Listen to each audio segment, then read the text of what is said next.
Similarly हम एक matrix लेते हैं मसलन 5 3 2 7 9 1। इसको हम स्क्वायर ब्रैकेट में यूँ इनक्लोज कर देते हैं, तो ये एक ब्रैकेट है। अब कुछ नंबर्स हॉरिजॉन्टल वे में लिखे हुए हैं, इसको हम रो कहेंगे, उर्दू में इसको कतार कहते हैं। और जो वर्टिकली मुद्दन हों उनको हम कॉलम कहते हैं। ठीक है, जितनी भी लाइंस इस सब मैट्रिक्स की कितनी रोज़ हैं? एक और ये दो, 2 रोज़ हैं। और कितने कॉलम्स हैं? वर्टिकली कितने हैं? 1 2 3, तो ये 3 कॉलम्स हैं। तो हम कह सकते हैं कि ये जो हॉरिजॉन्टली रियल नंबर्स लिखे हुए हैं ये रोज़ को इजहार करते हैं, और इसी तरह ये वर्टिकली जो किसी भी मैट्रिक्स में, हम मैट्रिक्स को नाम देते हैं वाई का, तो ये कॉलम्स को ज़ाहिर करेंगे। अब हम देखेंगे ऑर्डर ऑफ ए मैट्रिक्स। एक मैट्रिक्स का हम ऑर्डर कैसे मालूम करते हैं? जैसे कि ये एक मैट्रिक्स थी, इसी मैट्रिक्स में हम रोज़ देखते हैं। ये रो 1 है और ये रो 2 है। इसी तरह ये कॉलम 1 C1 कहेंगे, और ये कॉलम 2 है, इसी तरह ये कॉलम 3 है। तो ऑर्डर ऑफ मैट्रिक्स में क्या होता है? इसकी डेफिनेशन है, इन मैट्रिक्स, किसी भी मैट्रिक्स में the number of rose and the number of columns specifies करते हैं इट इज़ ऑर्डर। अब देखते हैं कि किस तरह। हम suppose if M is a matrix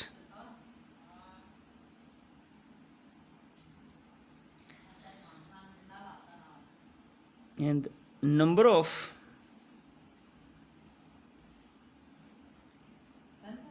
rows are M and number of column are N, then order of matrix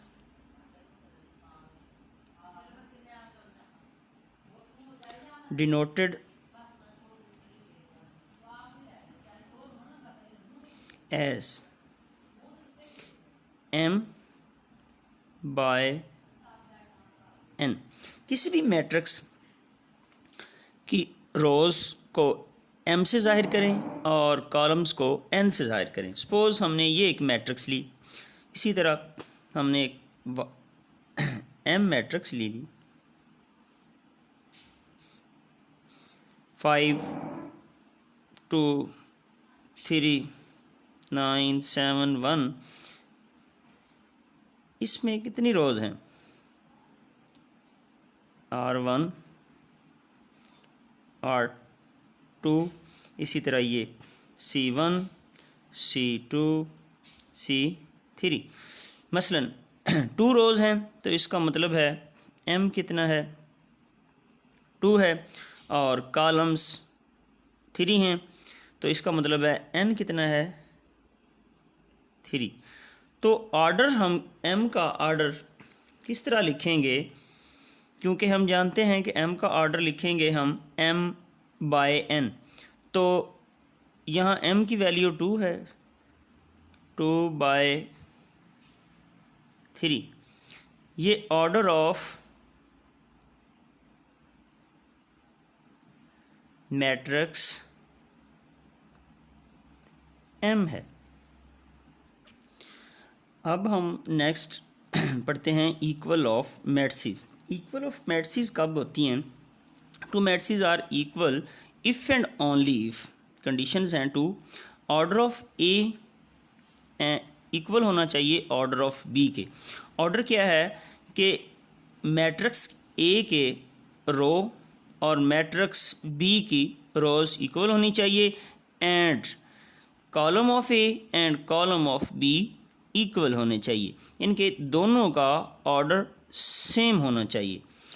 and दूसरी कंडीशन है their corresponding entries are equal, इनकी करस्पॉन्डिंग इंट्रीज आर इक्वल होनी चाहिए। मसलन कैसे, मसलन ये देखें, जैसे इस मैट्रिक्स ए में यहाँ इस पॉइंट पर यानी कि फर्स्ट रो में फर्स्ट कॉलम वाले इंट्रीज उसी तरह मैट्रिक्स बी में इक्वल आ रही हैं। मसलन यहाँ 3 है तो यहाँ 2 + 1 = 3 ही आ रहा है। इसी तरह यहाँ 1 है तो इसी तरह मैट्रिक्स बी में भी 1 है। यहाँ 2 है तो इसी तरह मैट्रिक्स बी में भी 4 - 2 = 2 ही आ रहा है। तो इसी तरह यहाँ भी 6 है तो वहाँ भी 6 आ रहा है, -6 आ रहा है। तो क्या है, क्योंकि इस मैट्रिक्स ए का ऑर्डर भी 2/2 है और मैट्रिक्स बी का ऑर्डर भी 2/2 है, तो एंड इसकी करस्पॉन्डिंग इंट्रीज भी आपस में इक्वल आ रही हैं। देन हम कह सकते हैं कि ये बोथ मैट्रिक्स ए = बी आ रहे हैं। अब हम इसका रिव्यू करते हैं। देखें, सबसे पहले मैट्रिक्स क्या है? मैट्रिक्स होता है ए rectangular array of real numbers. हम रियल नंबर्स को इनक्लोज करते हैं किसमें? विद ब्रैकेट्स के साथ। इस कॉल्ड कहते हैं मैट्रिक्स। इसको हम मैट्रिक्स, उर्दू में इसको कालब भी कहते हैं, यूं कालब। अच्छा, मैट्रिक्स का एग्जांपल देखें कि हम रियल नंबर्स को ब्रैकेट में इनक्लोज कर देते हैं। सिमिलर ये एक रेक्टेंगुलर एरे है और इसको हमने ए का नाम दे दिया है, क्योंकि हम मोस्टली मैट्रिक्स को ABCXYZ यानी कि इंग्लिश अल्फ़ाबेट्स को बोल्ड लेटर में सपोज करते हैं, प्रेजेंट करते हैं। नेक्स्ट देखते हैं कि इसमें जो हॉरिजॉन्टल वे में जो एंट्रीज होती हैं उनको हम एक रो देते हैं और जो वर्टिकल वे में एंट्रीज होती हैं उनको हम एक कॉलम का नाम देते हैं। तो देखते हैं कि वाई में क्योंकि 2 रोज़ हैं, 2 हॉरिजॉन्टल लाइंस हैं और 3 वर्टिकल लाइंस हैं, तो इसमें 2 रोज़ हैं और 3 कॉलम्स हैं। नेक्स्ट देखते हैं जी ऑर्डर ऑफ मैट्रिक्स क्या होता है। ऑर्डर ऑफ मैट्रिक्स में यानी कि एक कालब का मर्तबा। ऑर्डर ऑफ मैट्रिक्स क्या होता है? एक कालब में या इन मैट्रिक्स, एक मैट्रिक्स में द नंबर ऑफ रोज़ की तादाद एंड नंबर ऑफ कॉलम की तादाद स्पेसिफाइज इट इज़ ऑर्डर, इसके ऑर्डर को बताती हैं। इफ़ कहते हैं जी एक मैट्रिक्स है, M is a matrix, number of rows are M है and number of columns are N है। हमने क्या हुआ है कि इसके रोज़ को हम M से डोनेट करेंगे और कॉलम्स को N से। Then the order of matrix denoted by as M/N। Matrix देखते हैं M में क्या किया गया है कि यहाँ हॉरिजॉन्टल रोज़ 2 हैं तो इसका मतलब है कि M = 2 है और वर्टिकल लाइंस में 3 हैं तो N = 3 हैं। सो M मैट्रिक्स का ऑर्डर ऑफ मैट्रिक्स M = 2/3 आएगा। नेक्स्ट देखते हैं equal of matrices.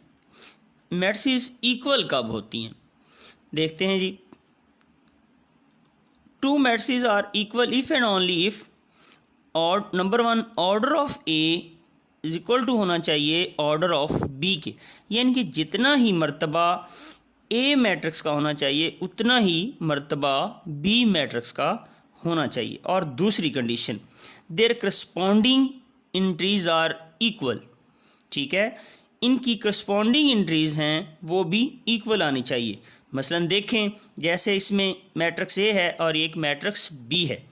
Matrix A इसमें जहाँ जिस पॉइंट पर जिस जगह पे मसलन एक रो है, रो 1 है और कॉलम 1 है, उसकी वो वाली एंट्री दूसरी जगह उसका सम हो वो भी इक्वल होना चाहिए। और इस दोनों मैट्रिक्स में यहाँ देखें, ये इसके इक्वल आ रहा है, ये 1 1 के इक्वल आ रहा है, ये 2 4 - 2 आ रहा है, इसी तरह -6 - 6 आ रहा है। इनकी करस्पॉन्डिंग इंट्रीज भी आपस में इक्वल हैं और इनका ऑर्डर भी सेम आ रहा है, इक्वल आ रहा है, देन हम कह सकते हैं ए मैट्रिक्स ए इक्वल है मैट्रिक्स बी। इफ़ इसमें से एक भी कंडीशन अगर सेटिस्फाइड नहीं होती तो देन मैट्रिक्स एक मैट्रिक्स दूसरे के इक्वल नहीं होगी। अगर एक का ऑर्डर डिफरेंट है दूसरी से तो तब भी मैट्रिक्स इक्वल नहीं होगी। अगर इनकी करस्पॉन्डिंग इंट्रीज इक्वल नहीं आ रही देन भी ये इक्वल मैट्रिक्स नहीं होंगी।